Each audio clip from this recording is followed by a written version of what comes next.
Muito bem, meus queridos, eu quero nessa manhã ler o texto de Números 11 com vocês e pensar num caso específico, embora ele tenha desdobramentos em outros casos, né? Mas num caso específico que é quando nós podemos, ou não, né? Mas podemos entrar numa depressão ou numa alteração de sentimentos, numa tristeza profunda, num vale da sombra da morte, como Davi descreveu, não é? No Salmo 23, por conta da pressão externa, ou por conta da opressão que nos causam, sejam pessoas, sejam, enfim, no trabalho, nos estudos ou em outros lugares. Pressão. Às vezes, pressões não somente externas, mas pressões internas também. Momentos em que a gente se cobra tanto com relação a algumas coisas, exigindo de nós algo que Deus não exige. Certo perfeccionismo, sabe? Um descontentamento com a situação, com a realidade, com quem nós somos, com quem Deus nos criou para ser, não entendendo o propósito do Senhor para a nossa vida, achando que, enfim, um sentimento de que eu devo ser perfeito de fato, né? Esse perfeccionismo que não é bíblico, não é de Deus. Enfim, quando situações assim vêm até nós, seja uma pressão interna de nós conosco mesmo, ou uma pressão externa, quando outras pessoas nos sobrecarregam, cobram de nós a situação, o trabalho, a família, outras pessoas, e isso vai pressionando, vai exigindo, vai cobrando. Chega uma hora que você não aguenta mais. E a tua reação àquilo pode ser tanto de ira, e a ira, ela está ligada com a depressão de forma muito, muito parceira, digamos assim, né? Ela pode se manifestar tanto como ira, quanto numa depressão mesmo, não é? Quanto num desarranjo, digamos assim, das emoções, numa alteração neuroquímica ou hormonal, alguma coisa patológica dentro daquilo que a gente chamou ontem de psicossomatismo, que é quando questões emocionais, não físicas, não é? Elas afetam o físico e fazem com que a gente fique mal por conta de questões que a gente está vivenciando em casa, no trabalho, nos estudos. E o caso de Números 11 é um caso clássico disso, porque é quando Moisés ele deixa o Egito com o povo de Israel. São mais de 2 milhões de pessoas liderados por Moisés. 2 milhões chutando baixo, tá? Moisés vai falar aqui no final do capítulo que são 600 mil homens a pé. 600 mil homens, isso significa cada um com a sua esposa. Então dá 1 milhão e 200. Se cada um tinha uma esposa diferente de Jacó, né? 1 milhão e 200. E imagina que cada um tivesse 2 filhos só. Imagina, casal conservador dos nossos dias, só tem 2 crianças. Já vai para 2 milhões e 400. Agora você imagina que eles não eram casais, como os brasileiros que só têm 2 filhos, não é? Imagina que eles tinham uma penca de filho. Para quantos milhões de gente isso não vai? Esse era o grupo de pessoas que saíram do Egito, que eram escravos ali, eram milhões de pessoas. E o líder, que era sozinho até esse momento, era Moisés. E o povo estava cobrando coisas deles, e ele foi ouvindo, até que ele não aguentou mais.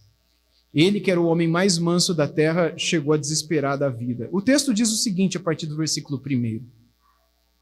Quando o povo se queixou de sua sorte aos ouvidos do Senhor, o povo se queixou da sua sorte aos ouvidos do Senhor. Quando o Senhor ouviu as reclamações, sua ira se acendeu, e fogo do Senhor ardeu entre eles e consumiu algumas extremidades do arraial.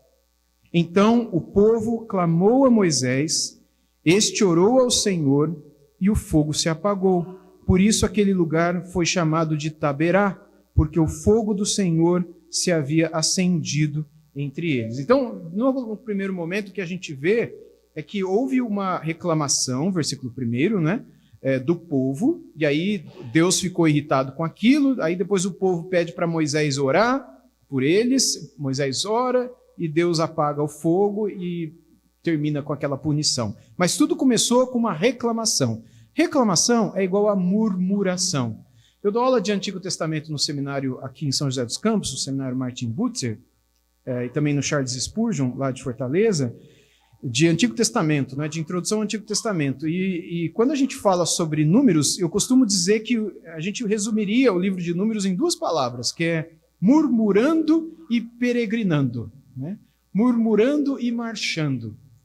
Porque é isso que a gente vê no livro de Números o tempo todo. Ou o povo está reclamando, ou o povo está marchando, está caminhando. O livro de Números resume os 40 anos que eles foram do Egito, da escravidão até a terra de Canaã, terra prometida, e também mostra como ao longo de toda essa caminhada, ou eles estavam comendo, ou estavam reclamando. Ou eles estavam deitados, dormindo, ou caminhando, ou murmurando, reclamando. Era um povo murmurador, reclamador, com deuses escondidos, ou fabricando deuses falsos no meio da caminhada, e a ira de Deus se levantando, a ira de Deus os punindo, às vezes a misericórdia de Deus os perdoando, a misericórdia de Deus os salvando e os curando, como no caso das serpentes, a misericórdia de Deus provendo, como no caso da falta de água, fazendo com que a água saísse da rocha. Nosso Deus é bom, não é? Mas aí o texto continua, a partir do verso 4, mostrando um pouco mais da reclamação deles, da murmuração.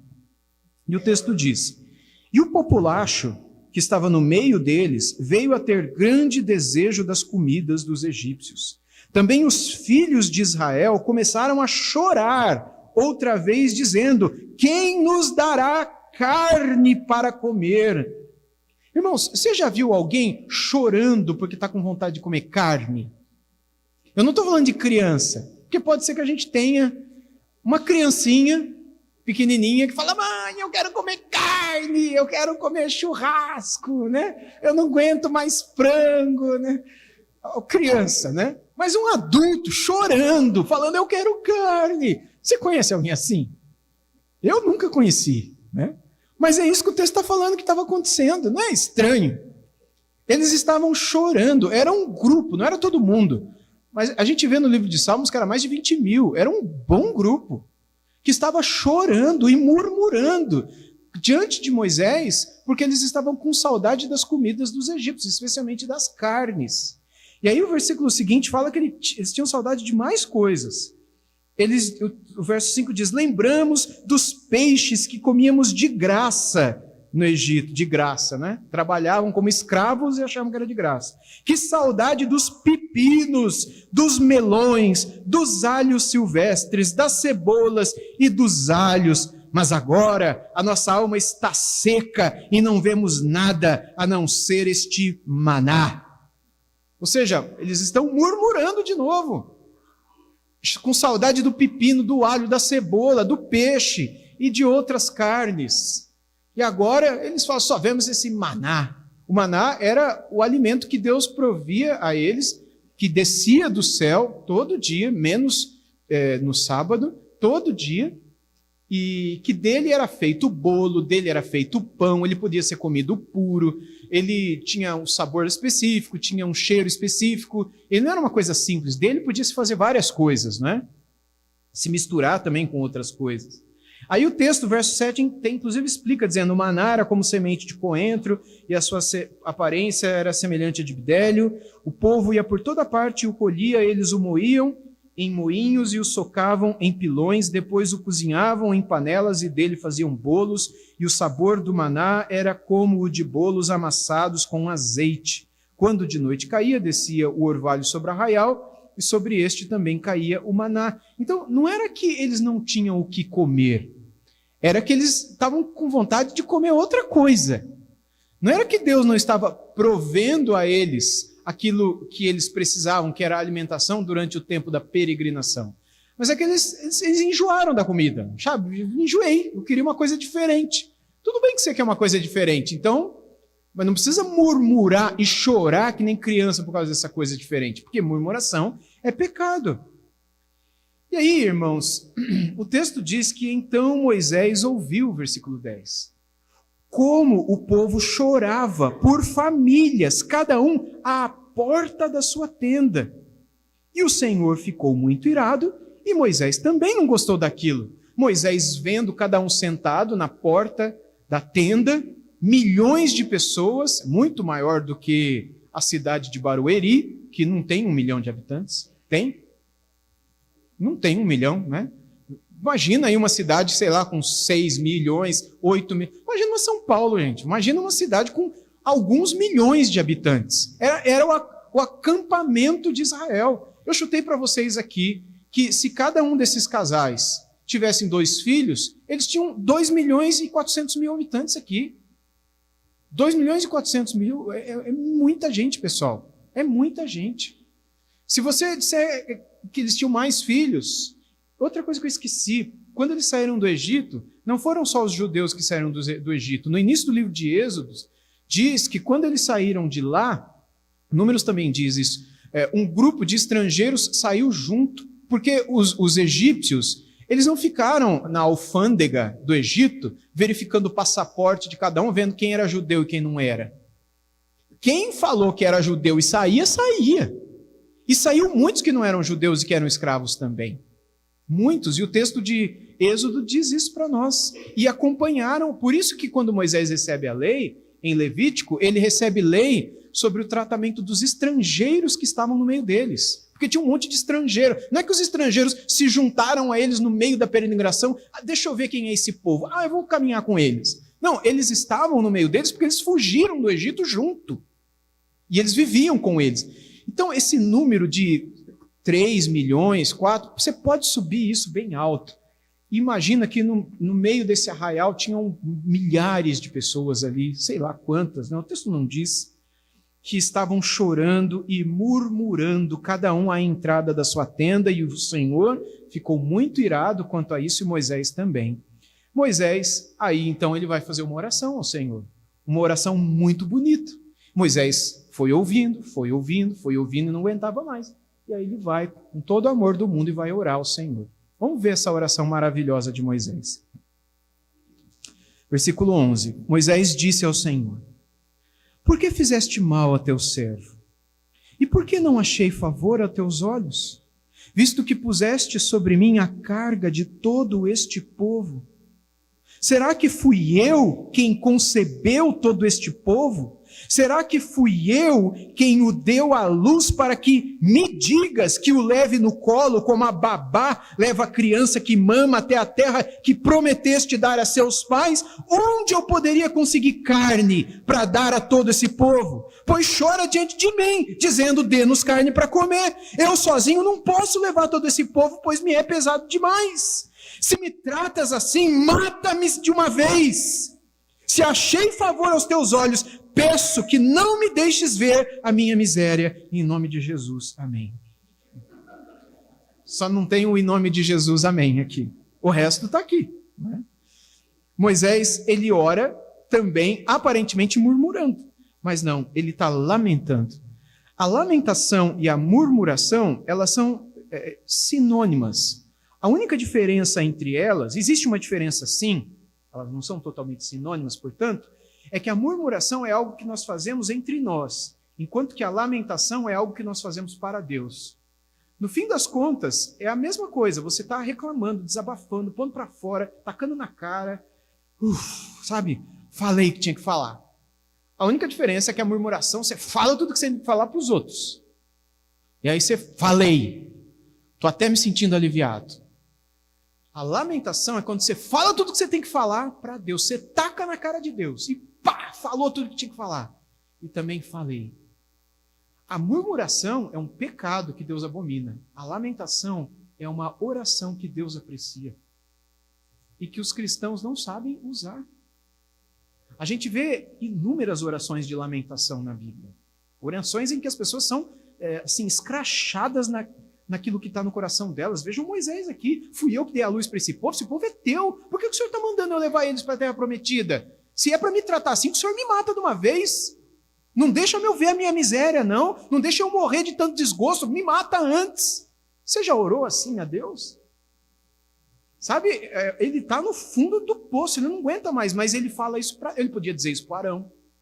Ele podia dizer isso para a esposa dele, ele podia dizer isso para o filho dele, para o Gerson. Mas não, ele fala para Deus. Isso é uma lamentação. Irmãos, os salmos estão cheios de lamentação. Tem mais oração de lamentação nos salmos do que salmo de ação de graças. Existe no Novo Testamento inúmeras orações de lamentação. Até Jesus orou lamentação. Na cruz, por exemplo, uma das palavras dele na cruz foi uma oração de lamentação. que é um salmo de lamentação, o Salmo 22, verso 1, quando ele diz, Deus meu, por que me abandonastes? Isso é uma lamentação. Na Bíblia existe um livro que é só de lamentação, que é Lamentações de Jeremias. Isso sem falar Abacuque, que não tem lamentação no nome, mas é outro livro que é só lamentação. E Deus ouve e, aparentemente, Deus responde quase que mais rapidamente do que as outras orações que são um pouco mais perfumadas e bonitinhas e contidas, não é? Parece que Deus tem mais prazer em nos ver, rasgar o nosso coração e dizer para Ele o que realmente está dentro de nós. Deus não se escandaliza. Deus não fica impressionado. Deus sabe que está guardado. E se a gente não fala, aquela amargura, ela vai nos devastar. E em algum momento a gente vai murmurar para o outro. A gente não vai falar para Deus, mas a gente vai gritar no chuveiro, a gente vai dar soco no travesseiro, a gente vai brigar com amigo, com cônjuge, com filho, a gente vai tratar os outros como não deveria tratar, tudo por conta de algo que a gente guardou e que a gente poderia ter posto para fora diante do Senhor. E é o que Moisés fez. Ele não aguentava mais esse povo aqui, murmurador. Pensa em Moisés, gente. Moisés viveu os primeiros 40 anos dele na casa do faraó. 40 anos de idade. Eu tenho 43. Quase a minha idade, Moisés viveu na casa do faraó, como um príncipe no Egito, criado para ser um faraó. O irmão dele foi o próximo faraó. A mãe dele, a Hatshepsut, provavelmente foi a faraó na época em que ele, logo um pouquinho depois que ele cresceu, quando ele fugiu de lá. Mas com 40 anos a gente sabe que ele foi morto, que ele matou um egípcio para proteger um judeu, e aí depois ele foi discutir com 2 judeus que estavam brigando, aí ele descobriu que os judeus sabiam, e a conversa já estava na boca do povo, que ele tinha matado um egípcio, e não importava que ele era um príncipe do Egito, ele seria morto pelas leis de lá. Então ele foge por causa disso quando ele tem 40 anos. E ele vai para uma terra distante, perto do Sinai, onde ele fica por outros 40 anos. E quando ele estava com 80, Deus aparece para ele no Monte Sinai, na sarça ardente, e diz para ele voltar para o Egito, porque Deus usaria a vida dele para tirar o povo dele da escravidão do Egito. Com 80 anos. Com 80 anos, você está querendo fazer o quê da sua vida? Você quer descansar, você quer aposentar. Ele estava indo lá procurar ovelhas que tinham perdido, ou seja, ele é um trabalhador, ele já tinha esposa, ele já tinha filho, com toda certeza ele tinha neto. Deus, Moisés, você vai começar um ministério agora. Com 80 anos, você vai voltar e você vai levar o povo para a terra prometida. Beleza, do Egito até a terra de Canaã, dá uns 3 meses de caminhada. E é o que dava com uma população grande, 3 meses. Tadinho. Levou 40 anos. A vida de Moisés se divide em 3 partes de 40. Né? Os primeiros 40 no Egito, os outros 40 fora do Egito e os últimos 40 levando do Egito para a terra prometida. Então, essa fase aqui de Números 11 é nessa última fase de 40 anos. A gente não sabe se ele tinha 90, se ele tinha 100, se ele tinha 110, mas é nessa fase da vida que ele chutou o balde diante de Deus e disse, Senhor, eu não aguento mais, me mata de uma vez, me leva dessa terra. Sabe aquela oração pseudo-piedosa que a gente faz para Jesus, numa certa fase da vida, quando a gente fala, Senhor, volta logo. Na verdade, você quer se matar, mas você fala, eu não vejo a hora que Jesus volta. Não vejo a hora que Jesus...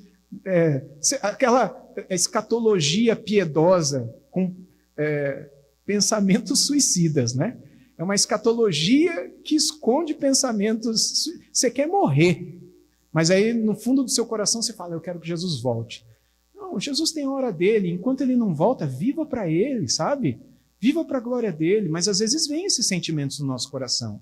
Sabe, está todo mundo criado, a esposa vai dar o jeito dela, o marido vai cuidar da vida dele, está tudo certo, eu não aguento mais, Senhor, já não tem o que fazer mais aqui, me leva de uma vez, vai ser melhor.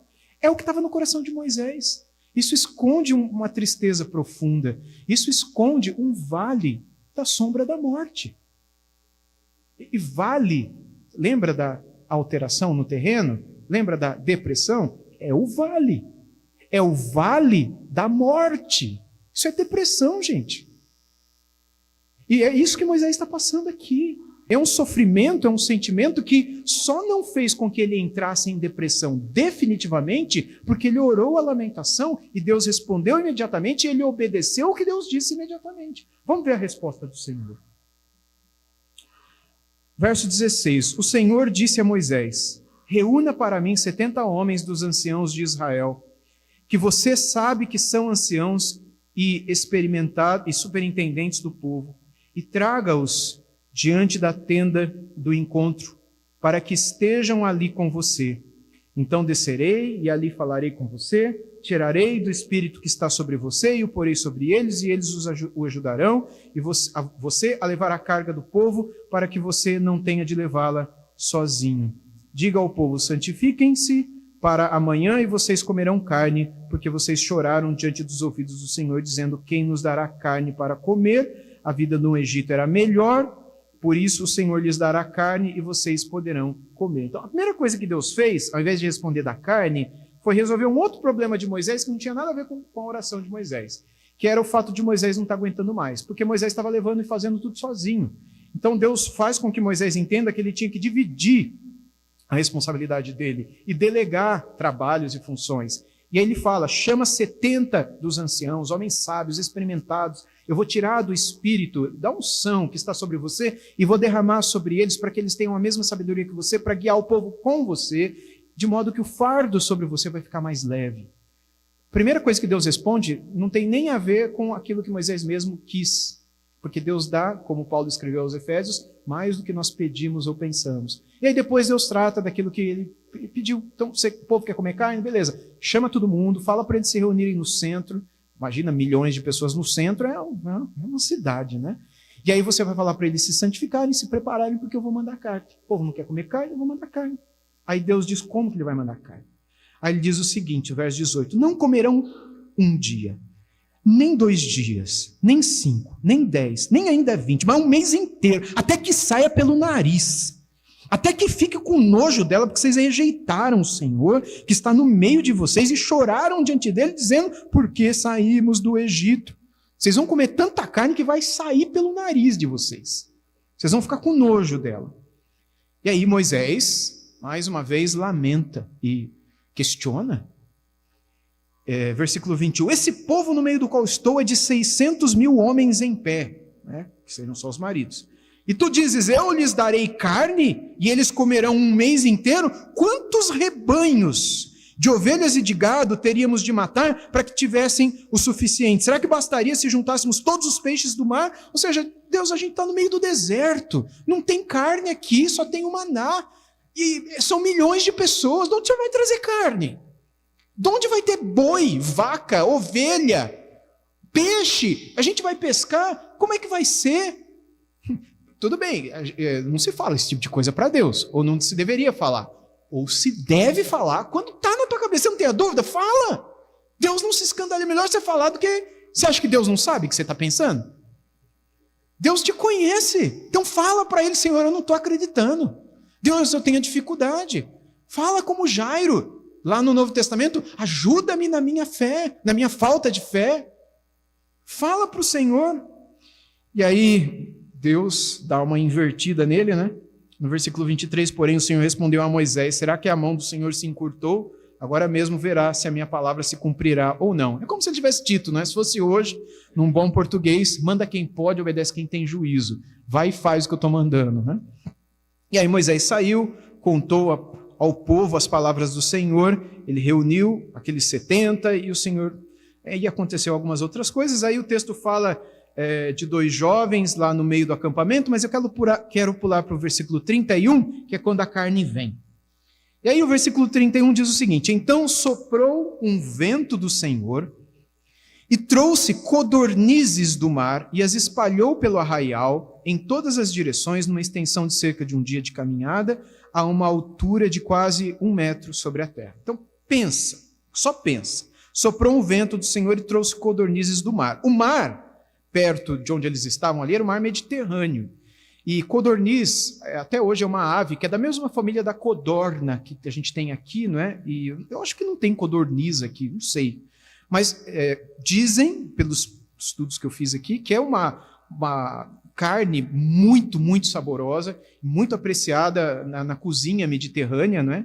E que os judeus provavelmente comiam bastante naquela região, porque eles viveram na beira do Mediterrâneo, no norte do Egito, não é? Na região de Ramsés, cidade de Ramsés, que eles mesmos construíram, que é bem no delta do Nilo, no norte do Egito, já na beira do Mediterrâneo, né? E provavelmente eles conheciam essa ave, e diz que Deus soprou do mar, né? Provavelmente o Mediterrâneo, essas aves.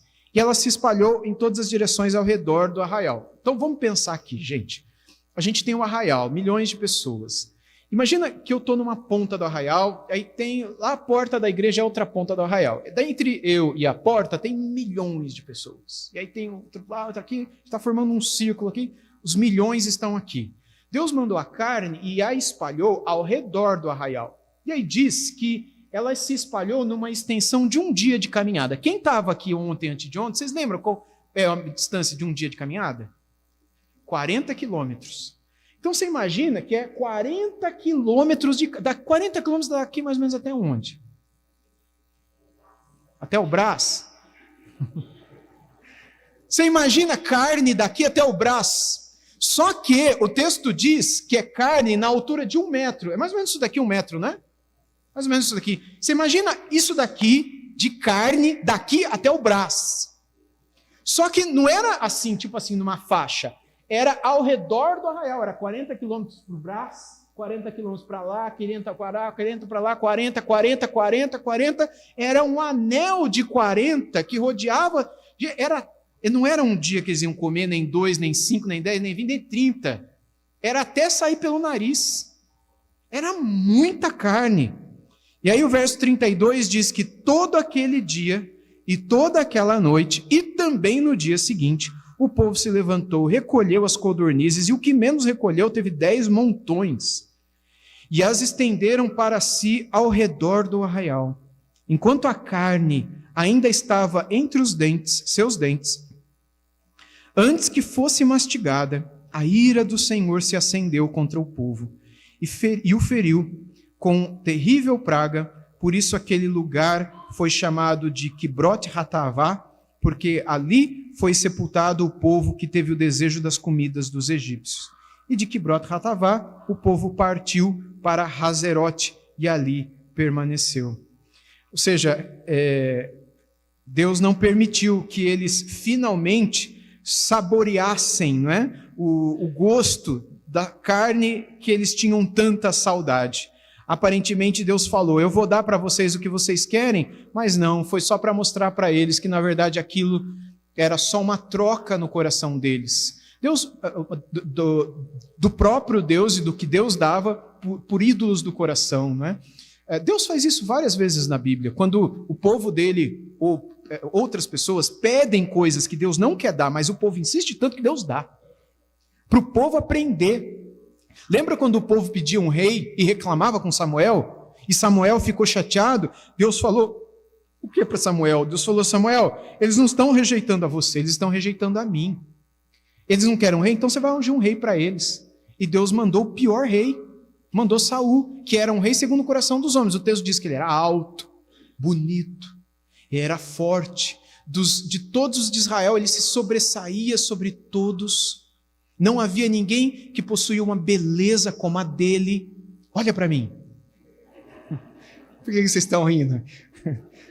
Não tem nada a ver com Saul, né? Só para vocês terem uma noção da diferença entre eu, o pastor Rodrigo e o Saul. Entendeu? É outro nível o Saul. Porque o Saul era um homem segundo o coração dos homens. Aparência humana. Mas aí vem o Senhor depois e dá um rei segundo o coração dele, de Deus, que foi o Davi, que Deus já havia prometido que daria, mas no tempo dele, na hora dele, mas o povo quis antecipar. Deus, você quer? Eu vou te dar, mas você vai sofrer as consequências por essa escolha e insistência de algo que eu quero te abençoar, mas que você não quer esperar o meu tempo, não quer. Deus falou que quando eles chegassem naquela terra prometida, era uma terra que mana leite e mel. Eles comeriam de rebanhos e vinhas que eles não plantaram e não cuidaram, viveriam em casas que eles não construíram, morariam em cidades que eles não edificaram. Então era questão de tempo, eles chegariam lá. E se fossem obedientes, não levaria 40 anos. Foi 40 por causa de tudo isso que a gente viu aqui. E mais, além disso, não foram só eles que morreram. Morreu todo mundo ao longo dos 40, de tanto que eles eram reclamadores. Dos que saíram do Egito, nenhum, tirando Josué e Calebe, entraram na terra prometida. Todos morreram no deserto. Só os filhos deles que nasceram no deserto puderam entrar na terra prometida, por conta de pecados assim, por conta de um coração corrupto assim. Ou seja, Deus não se agrada desse tipo de atitude, desse tipo de comportamento na vida do seu povo. Deus espera santidade, Deus espera obediência, Deus espera temor, Deus espera que o seu povo seja fiel em todas as coisas que faz, em todas as coisas que vive. Quando o seu povo age de forma infiel, como acontece com Israel aqui, e de forma incrédula, como Israel faz aqui, Deus pune o seu povo. Lá no Salmo 78, versículo 30, eu acho que é, deixa eu ver se é isso mesmo, estou tentando lembrar do texto aqui, acho que é isso, Salmo 78, no versículo 23 diz assim: mesmo assim deu ordens às nuvens e abriu as portas dos céus, fez chover maná sobre eles para alimentá-los e lhes deu cereal do céu. Todos comeram o pão dos anjos, ele enviou-lhes comida à vontade. Fez soprar no céu o vento do oriente, e pelo seu poder conduziu o vento sul. Também fez chover sobre eles carne como poeira, e aves numerosas como a areia do mar. Fez com que caíssem no meio do arraial deles, ao redor de sua tenda. O salmista está lembrando do que aconteceu lá em Números 11, né? Então comeram e se fartaram a valer, pois lhes fez o que desejavam, pois não reprimiram o apetite, ainda tinham o alimento na boca, quando se elevou contra eles a ira de Deus, e entre os mais robustos semeou a morte e prostrou os jovens de Israel. Apesar de tudo isso, continuaram a pecar e não creram nas maravilhas de Deus. Por isso, ele fez com que os seus dias se dissipassem num sopro e os seus anos em súbito terror. Quando os fazia morrer, eles o buscavam, arrependidos procuravam a Deus. Lembravam-se de que Deus era sua rocha, era o Altíssimo, seu Redentor. Lisonjeavam-no, porém, de boca, e com a língua lhe mentiam, porque o coração deles não era firme para com ele. Não foram fiéis à sua aliança.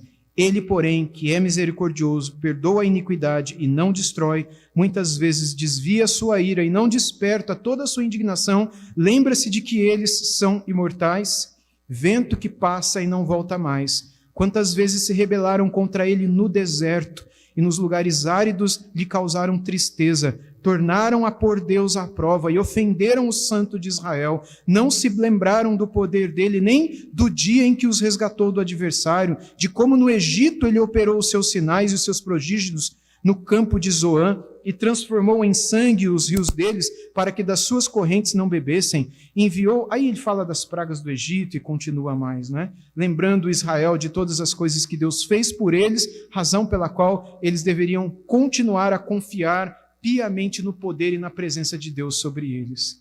Eu quero concluir, depois a gente vai abrir para perguntas, irmãos, dizendo para vocês o seguinte: o que a gente pode aprender com Moisés claramente nesse texto é que um refúgio que Deus nos dá, um remédio que Deus nos dá para vencermos a porta de entrada, ou uma delas, na depressão, é a oração da lamentação. Notem que eu digo uma das portas de entrada, porque podem ser várias. Eu disse isso na sexta-feira, ou ontem, né? Existe questões físicas, questões hormonais, questões neuroquímicas, existem pecados, existem questões demoníacas, existem preocupações, existe uma série de causas que podem levar a gente para uma depressão. Mas essa daqui é uma delas, aquela que eu iniciei falando: pressão, opressão, cobrança, coisas internas, cobrança não só dos outros, como aconteceu com Moisés, mas cobrança interna. Aliás, eu nem sei se Moisés também não se cobrava um pouco, porque faz tanto tempo, Senhor, que a gente saiu do Egito, já era para ter chegado lá, por que ainda não, né? Mas o texto não fala nada, então não vale a pena ficar conjecturando. O fato é que Moisés, de tão pressionado e sobrecarregado na mente, ele faz o que todos devemos fazer quando nos sentirmos com vontade de morrer, quando nos sentirmos com vontade de ir embora daqui, Quando nos sentirmos com vontade de, acabou, não temos o que fazer aqui, chega. Dizer isso para o Senhor. É isso que Moisés fez, é isso que Elias fez, é isso que Asaf fez, é isso que Davi fez, é isso que tantos outros fizeram no Antigo e no Novo Testamento, quando chegaram a viver momentos que estavam completamente desanimados da vida e não tiveram vergonha de dizer isso para o Senhor. E foram tratados pelo Senhor e por sua palavra. Às vezes esses pensamentos de morte, eles são oriundos de disfunções químicas e orgânicas e tudo mais. Mas às vezes eles são consequência de certas questões semelhantes a essas que nós tratamos aqui hoje de manhã. Seja qual for, a gente tem hoje, graças a Deus, alguns recursos médicos, como nós vimos ontem, né, que podem nos ajudar a nos recuperar e tratar quando nós temos esses pensamentos de morte nos acompanhando, mas nós temos também a oração de lamentação para que, quando nós estivermos bem, recuperados, tratados, medicados e tudo mais, nós possamos buscar esse refúgio, buscar o Senhor e dizer, Senhor, está doendo, Senhor. Senhor, eu não aguento mais, Senhor. Senhor, a minha vontade é que o Senhor me leve daqui. Por que o Senhor não faz isso agora? Por que prolongar? Para que me deixar aqui só para pecar mais? Para que deixar eu ficar aqui, Senhor Deus, só vivendo um pouco mais de tudo aquilo que já foi a desgraça da minha vida, a desgraça de tudo isso? Senhor, eu não aguento mais. E se você acha que Deus é culpado, fala para Ele. Se você acha que, fala para o Senhor tudo que está no teu coração, porque diante dos olhos dEle estão nuas e patentes todas as coisas que estão dentro do nosso coração. E a melhor forma de nós tirarmos elas de lá é confessar elas para Ele. Ainda que logo em seguida você diga, me perdoe, Senhor, mas é isso que está dentro do meu coração. Ajuda-me na minha fraqueza, ajuda-me na minha falta de fé. Deus, irmãos, Ele não olha para nós nos medindo se nós somos bons ou maus, altos ou baixos, sabe, santos ou profanos. Para Deus, todos são pecadores. Para Deus não há um justo nenhum sequer. Essa é a régua de Deus. Portanto, quando você se coloca diante de Deus como essa pessoa totalmente quebrada, totalmente entregue, totalmente mendiga, no sentido de dizer, eu não tenho nada, eu só tenho as minhas mãos vazias, esperando o pão dos céus. Dá-me de ti, dá-me de Cristo, porque é isso que eu preciso. É aí que Deus vem, é aí que Deus responde, é aí que Deus fortalece, é aí que Deus diz, a minha graça te basta na tua fraqueza. É aí que Deus nos fortalece, para que a gente consiga passar aquele momento difícil que estamos passando. É aí que a gente consegue experimentar aquilo que o rei Davi escreveu no Salmo 23, não é? Depois de dizer que o Senhor é o seu pastor, cuida dele, dá comida para ele, leva ele para beber água no ribeiro, faz ele descansar, refrigera a sua alma, mas ele reconhece que no meio de toda essa bonança, ele pode passar por um vale de sombra da morte. Mas ele diz, no 4, não é? Ainda que eu andar pelo vale da sombra da morte, eu não tenho que temer, porque tu estás comigo, e o teu cajado e a tua vara me consolam. E depois, preparas-me uma mesa na presença dos meus adversários. Unges-me a minha cabeça com óleo, o meu cálice transborda. Ou seja, meus irmãos, nós podemos ter essa certeza de que Deus está conosco, de que Ele está nos enchendo, de que Ele está cuidando de nós e de que Ele vai estar conosco até o fim. Até o fim. Amém?